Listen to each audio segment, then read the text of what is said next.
Hello everyone, आप सबका स्वागत है लाइफ साइंस कैफ़े में। आप देख रहे हो जियोग्राफी क्लास 8th की सेकंड चैप्टर हम शुरू कर रहे हैं, जिसका नाम है भूमि, मृदा, जल, प्राकृतिक वनस्पति और वन्य जीवन संसाधन। हम इन सब के बारे में पढ़ेंगे, इनकी इम्पोर्टेंस के बारे में पढ़ेंगे और समझेंगे कि ये हमारे जीवन में क्या महत्व रखते हैं। देखिए, यहाँ पे तंजानिया की बात की गई है। अफ्रीका का एक छोटा सा गाँव है, वहाँ पे मांबा रहता है कोई बच्चा। ठीक है, पानी लेने के लिए वो जल्दी उठती है, वो लड़की होती है, वो पानी के लिए जल्दी उठती है, दूर जाना पड़ता है, कुछ घंटों के बाद वह लौटती है। इसके बाद वह घर के कार्यों में अपनी माँ का हाथ बटाती है, अपने भाइयों की बकरियों की देखभाल में मदद करती है। पूरे परिवार के पास उनकी छोटी झोंपड़ी के चारों ओर चट्टानी भूमि का एक भाग है। मांबा के पिता कठिन परिश्रम के बाद कुछ मक्का और सेम ही उगा सकते हैं, फिर भी इससे उसके परिवार का साल भर के खाने के लिए गुजारा नहीं होता। उसके फादर क्या करते हैं, मक्का और सेम उगाते हैं बहुत मेहनत के बाद। ये एक कहानी है, ठीक है। उसके बाद है, जिस प्रदेश में आप रहते हो वहाँ की भूमि, मृदा, प्रकार और जल उपलब्धता का प्रशिक्षण करो और अपनी कक्षा में परिचर्चा करो। किस प्रकार लोगों की जीवन शैली इससे प्रभावित होती है, ये भी आपको बताना है। फिर बात करते हैं न्यूजीलैंड की। पीटर जो है न्यूजीलैंड के भेड़ पालन प्रदेश के मध्यवर्ती भाग में रहता है। उसका परिवार ऊन प्रकरण करने का कारखाना चलाता है। ठीक है, पीटर की बात हो रही है यहाँ, जो कि न्यूजीलैंड में रहता है। पहले हमने किसकी बात की थी, मांबा की, जो कि अफ्रीका में रहता है, एक छोटी बच्ची है। प्रतिदिन जब पीटर स्कूल से लौटता है तो अपने चाचा को अपनी भेड़ों की देखभाल करते हुए देखता है। उनको भेड़ों की का बाड़ा बहुत दूर, जो वो चाचा को देखता है, वो देखता है कि उनके जो भेड़ों का बाड़ा है वो बहुत दूर पहाड़ियों पर लगे हुए एक विस्तृत घास के मैदान पर स्थित है। वहाँ नवीनतम प्रौद्योगिकी का मतलब है टेक्नोलॉजी का प्रयोग करते हुए एक वैज्ञानिक विधि से इनका प्रबंध किया जाता है। पीटर का परिवार जैविक कृषि द्वारा सब्जियां भी उगाता है। ठीक है, तो ऑर्गेनिक फार्मिंग भी कर रहे हैं ये लोग, भेड़ बकरियां भी रख रहे हैं, टेक्नोलॉजी भी यूज़ कर रहे हैं। ठीक है, फिर मांबा और पीटर विश्व के दो स्थानों पर रहते हैं, दो अलग अलग स्थानों पर रहते हैं। ठीक है, उनके जीवन व्यतीत करने में बहुत अंतर है। अंतर कैसे है, आपको पता चल गया कि वो तो सिर्फ गुजारा कर रहे हैं, मांबा तो सिर्फ गुजारा कर रहे हैं, उसके पेरेंट्स तो मुश्किल से मक्का और सेम उगाते हैं, बहुत दूर से पानी लाना पड़ता है। लेकिन पीटर क्या है, पीटर टेक्नोलॉजी यूज़ कर रहे हैं। पीटर के पेरेंट्स भेड़ बकरियां भी रखते हैं, ऑर्गेनिक फार्मिंग भी कर रहे हैं। यह विभिन्नता क्यों है, देखो, भूमि की गुणवत्ता, मृदा, जल, प्राकृतिक वनस्पति, प्राणियों और प्रौद्योगिकी के उपयोग की भिन्नता के कारण है। तो जहाँ पे मिट्टी अलग है, अलग तरह की उपजाऊ है, वहाँ पे अलग चीज़ें उग सकती हैं, ज़्यादा उग सकती हैं, तो वहाँ बेनिफिट ज़्यादा हो सकता है। तो उसी तरह से जीवन शैली जो है वो भिन्न हो जाती है। इन स्थानों का एक दूसरे से भिन्न होने का मुख्य कारण इस प्रकार के संसाधनों की उपलब्धता है।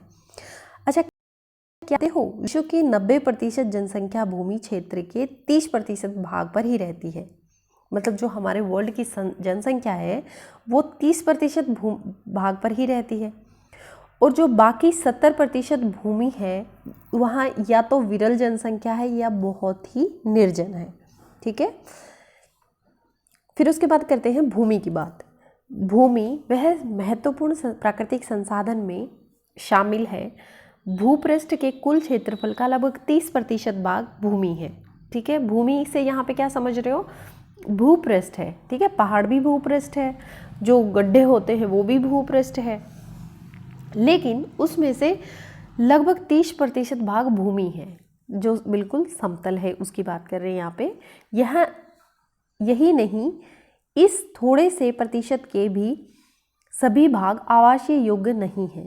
मतलब ये जो 30% है, इस पे सारी जगह ऐसी नहीं है जहाँ पे हम लोग रह सकते हैं, कोई भी मनुष्य रह सकता है। मुख्यतः भूमि और जलवायु के भिन्न भिन्न लक्षणों के कारण विश्व के विभिन्न भागों में जनसंख्या वितरण असमान पाया गया है। और वो असमान क्यों है, मतलब रहने के योग्य क्यों नहीं है वो 30%, क्योंकि वहाँ की जलवायु अलग अलग है, इसलिए असमान है। वहाँ पे उबड़ खाबड़, स्थलाकृति, पर्वतों की तीव्र ढाल, मतलब जो पहाड़ों के इस तरह से बिल्कुल झुकाव वाले, जलाकांत संभावित क्षेत्र, मरुस्थल क्षेत्र और सघन वन क्षेत्र सामान्यतः विरल और निर्जन है। ठीक है। कौन कौन से विरल हैं, मतलब कहाँ पे जनसंख्या कम है, जहाँ पे ऊबड़ खाबड़ स्थला करती हैं, या पर्वतों के तीव्र ढाल हैं, या जलाकांत संभावित निम्न क्षेत्र हैं, या फिर बिल्कुल ही मरुस्थल हैं, रेगिस्तान पड़े हुए हैं। तो ऐसी जगहों पे लोग कम रहते हैं। उर्वर मैदानों और नदी घाटियों में कृषि के लिए उपयुक्त भूमि उपलब्ध होती है। जहाँ पे ज़्यादा खेती हो सकती है वहाँ पे ज़्यादा लोग बसते हैं, इसीलिए ये स्थान विश्व के सघन बसे क्षेत्र हैं। फिर भूमि उपयोग की बात करते हैं। भूमि का उपयोग कार्य करने के लिए किया जाता है। कौन से कार्य? जैसे हम कृषि करते हैं, वन उगाते हैं, खनन करते हैं, सड़क बनाते हैं, उद्योगों की स्थापना करते हैं। तो ये सब कार्य जो कर रहे हैं इसे भूमि उपयोग कहते हैं। ठीक है। तो यहाँ पे लिखा हुआ है कि जो हमारे अलग अलग देश हैं, जैसे ऑस्ट्रेलिया है, उसमें फसल जो है, फसल के लिए भूमि 6% है। ठीक है। चरागाह के लिए 56% है, वन 14% पे है, और अन्य उपयोग के लिए 24% पे है।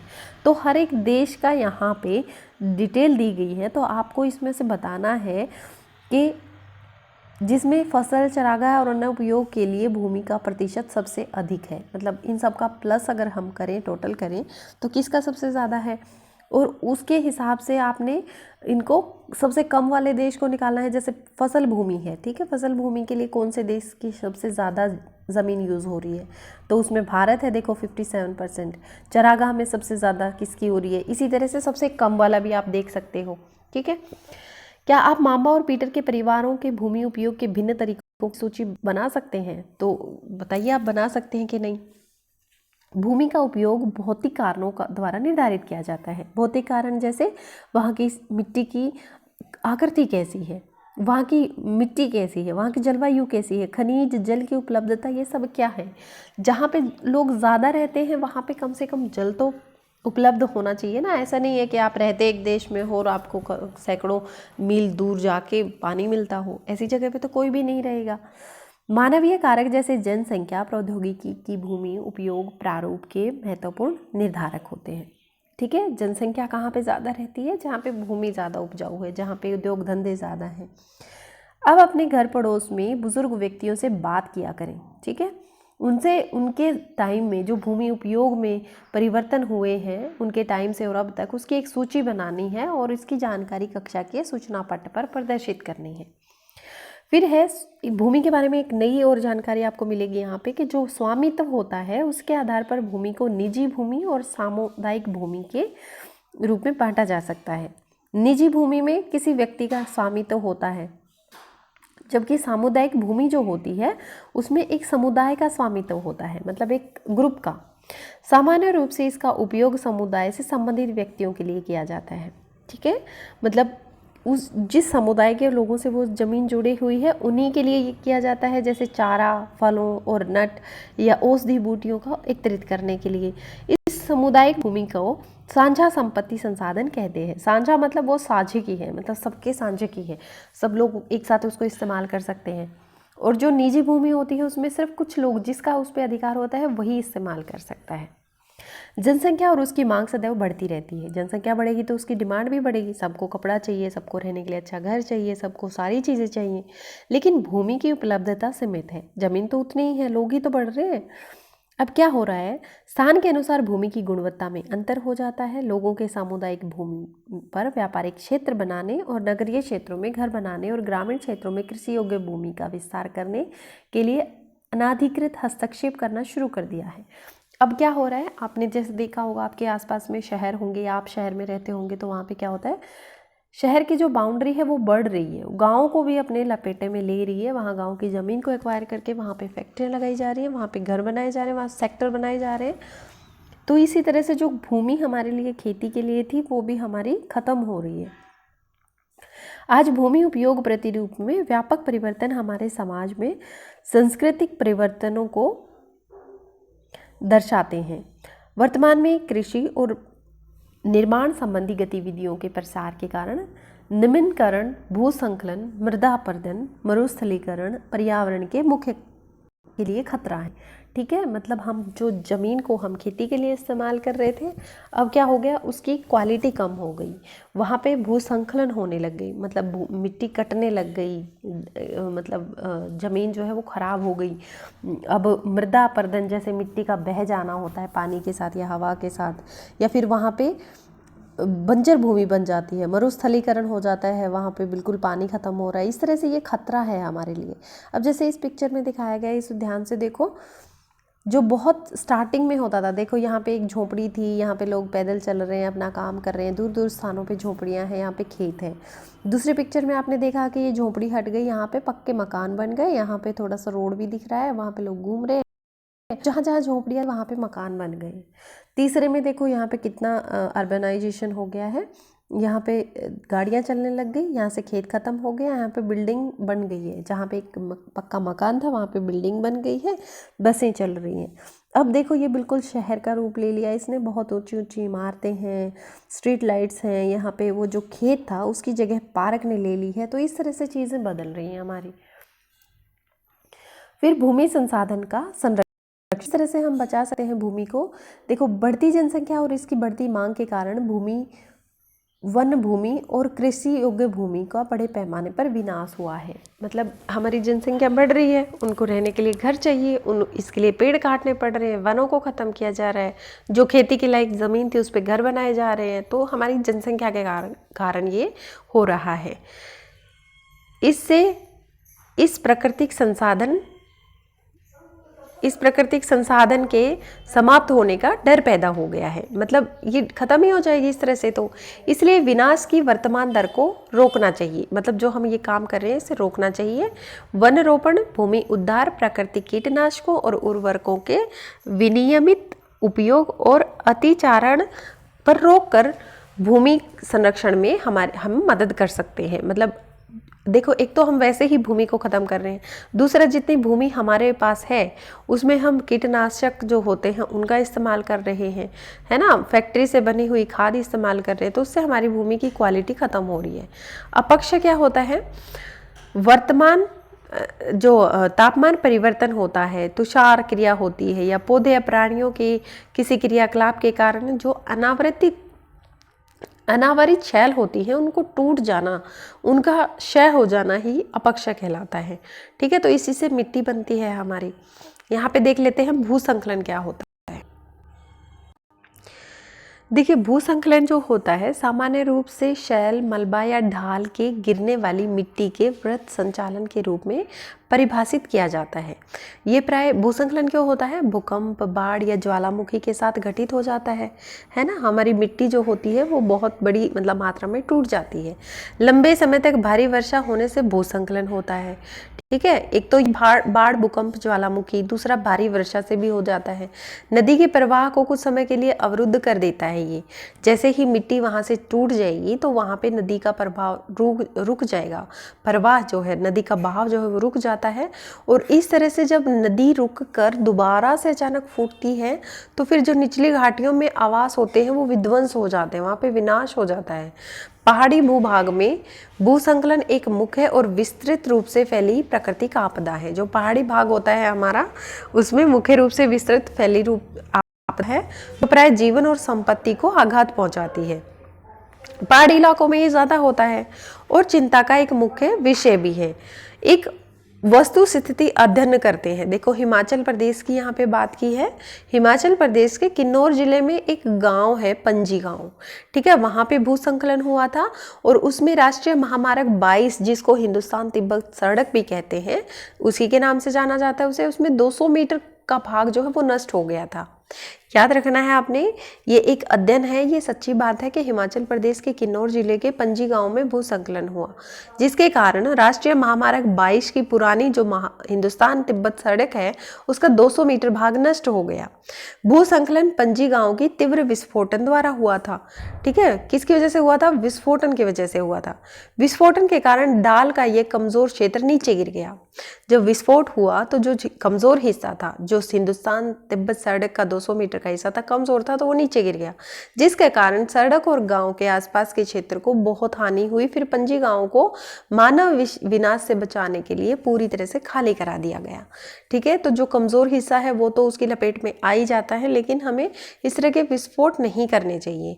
ठीक है, कुदरती जो आपदाएं होती हैं उनसे लड़ना चाहिए, उनसे बचना चाहिए, उन्हें रोकना चाहिए किसी तरह से, अगर हमारे बस में है तो। कैसे रोका जा सकता है, ये देखो, वैज्ञानिक प्रविधियों के विकास से हमें यह समझने की शक्ति मिली है कि भूस्खलन उत्पन्न होने के कौन कौन से कारक हैं। ठीक है, क्योंकि हम टेक्नोलॉजी का यूज करते हैं तो हमें पता है भूस्खलन क्यों हो रहे हैं, उनका प्रबंधन कैसे करना है। भूस्खलन को रोकने की कुछ प्रविधियां निम्न है। भूस्खलन प्रभावी क्षेत्र का मानचित्र बनाकर उसमें प्रभावित होने वाले स्थानों को इंगित करना।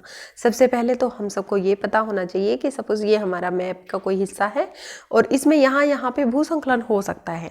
ठीक है, तो हम ऐसे इलाकों से दूर रह सकते हैं, वहाँ पे मानवीय आवास को नहीं बढ़ावा मिलना चाहिए, मतलब आवास बनाने के लिए छोड़ देना चाहिए। ठीक है, फिर है भूमि को खिसकने से बचाने के लिए प्रतिधारी दीवार का निर्माण। इस तरह की दीवारें हम बना सकते हैं, हमारी गवर्नमेंट बना सकती है ना, जहाँ पे भूस्खलन होने के चांस है। फिर है भूस्खलन को रोकने का सबसे प्रभावी तरीका है वनस्पति आवरण में वृद्धि, मतलब हम ज़्यादा से ज़्यादा पेड़ लगाएं, ज़्यादा से ज़्यादा वन उगाएं वहाँ पे, ताकि भूस्खलन कम से कम हो। वैसे तो कुदरत की मार जब पड़ती है तो उसे रोका नहीं जा सकता, लेकिन हम कुदरत को मतलब उसे परेशान ना करें, नेचर को रोके ना, नेचर को बढ़ावा दें, सपोर्ट करें, क्योंकि हम बुद्धिजीवी इंसान हैं। फिर है सतही अपवाह और झरना प्रवाह के साथ साथ भूस्खलन की गतिशीलता को नियंत्रित करने के लिए पृष्ठीय अपवाह नियंत्रण उपाय कार्यान्वित किए जाने चाहिए। देखो जो भूस्खलन की गतिशीलता है उसको नियंत्रण में करने के लिए पृष्ठीय अपवाह को नियंत्रण करना चाहिए। जो भूमि पर जाता हुआ, सपोज पानी जा रहा है, कहीं से बह रहा है, तो हम वहाँ ज़्यादा से ज़्यादा पेड़ लगा देंगे तो कुछ रुकावट पैदा होगी, तो इससे भी भूस्खलन को रोका जा सकता है। फिर हम मिट्टी की बात करते हैं। हमने मिट्टी का पढ़ा है कि अपक्षय से मिट्टी बनती है, मतलब शैलों के टूटने से मिट्टी बनती है। अब मिट्टी के बारे में पढ़ लेते हैं। पृथ्वी के पृष्ठों पर दानेदार कणों के आवरण की जो पतली परत होती है, मतलब जब हम मिट्टी की सतह को देखते हैं तो वहाँ पे दानेदार कण होते हैं। ठीक है, उनकी पतली परत को मिट्टी कहते हैं, मृदा कहते हैं, भूमि की निकटता से जुड़ी हुई है। अब है कि स्थल रूप मृदा के प्रकार को, जो स्थल का रूप होता है वो मृदा के प्रकार को निर्धारित करता है। मतलब वहाँ का स्थल रूप, अगर सपोज राजस्थान में आप जाते हैं तो वहाँ की मिट्टी अलग होगी, पहाड़ों पे आप जाते हो तो वहाँ पे मिट्टी अलग होगी। तो यही कह रहे हैं कि वो स्थल रूप जैसा होता है वैसी मिट्टी उस रूप के ऊपर आधारित होती है। मृदा का निर्माण चट्टानों से प्राप्त खनिजों और जैव पदार्थ और भूमि पर पाए जाने वाले खनिजों से होता है। जो मिट्टी है उसका निर्माण कैसे होता है? चट्टानों से प्राप्त खनिज या फिर जैव पदार्थ मतलब जो जीव मर जाते हैं उनसे, या फिर भूमि पे पाए जाने वाले खनिजों से होता है। यह अपक्षय की प्रक्रिया के माध्यम से बनती है। अपक्षय मतलब सेलों का टूटना, उनसे ये मिट्टी बनती है। खनिजों और जैव पदार्थों का सही मिश्रण मृदा को उपजाऊ बनाता है। मृदा उपजाऊ कब होगी? जब उसमें खनिज और जैव पदार्थ सही मात्रा में मिले हुए होंगे। अब देखो यहाँ पे क्या है कि क्या आपको पता है कि 1 सेंटीमीटर मिट्टी बनती है ना, मतलब हमारी जो लेयर है 1 सेंटीमीटर बढ़ती है, तो उसको इतना बढ़ने में भी सैकड़ों वर्ष लग जाते हैं। ठीक है, कैसे होता है? देखो सपोज ये चट्टान है, इस डायग्राम को समझो। जब भी आप एग्जाम में आप लिखते हो तो ये डायग्राम इस तरह से बना दो तो आपके टीचर को बहुत अच्छा लगेगा। मृदा परिक्षेदिका, ठीक है, ये जनक चट्टान है, इससे अपक्षित चट्टान पदार्थ बनते हैं। ठीक है, इस चट्टान में टूट फूट होकर ये पदार्थ बनते हैं। फिर बालू गाद कले के साथ उपमृदा, फिर ये सारे बालू के साथ मिल जाते हैं, या और जो ऊपर मिट्टी, ऊपर सतह पर मिट्टी होती है उनसे मिल जाते हैं। फिर ह्यूमस और वनस्पति के साथ ऊपरी मृदा, ये ऊपर वाली मृदा ह्यूमस क्या होता है? डेड डिकेइंग ऑर्गेनिजम्स के साथ जो होती है वो ह्यूमस कहलाती है। ठीक है, फिर यहाँ पे देखो मिट्टी के साथ जो मृदा होती है उसमें जलवायु, तापमान, वर्षा, अपक्षय और ह्यूमस निर्माण की दर को प्रभावित करती है। ठीक है, वो ये सारी चीज़ें मिट्टी को प्रभावित करती हैं। यहाँ पे अलग अलग कारक दे रखे हैं, ये सारे आप देख लेना। ठीक है, ज़्यादा मुश्किल नहीं है ये वाला। फिर है मृदा निर्माण के कारक, ये हम नेक्स्ट वीडियो में करेंगे। Till then have a nice day. आपको अच्छे से पढ़ना है, साथ साथ में हम क्वेश्चन भी करेंगे। अगर आपकी और कोई डिमांड है तो वो आप बता सकते हो। Thank you for watching live science cafe. अगर आपको पसंद आता है तो लाइक ज़रूर करना।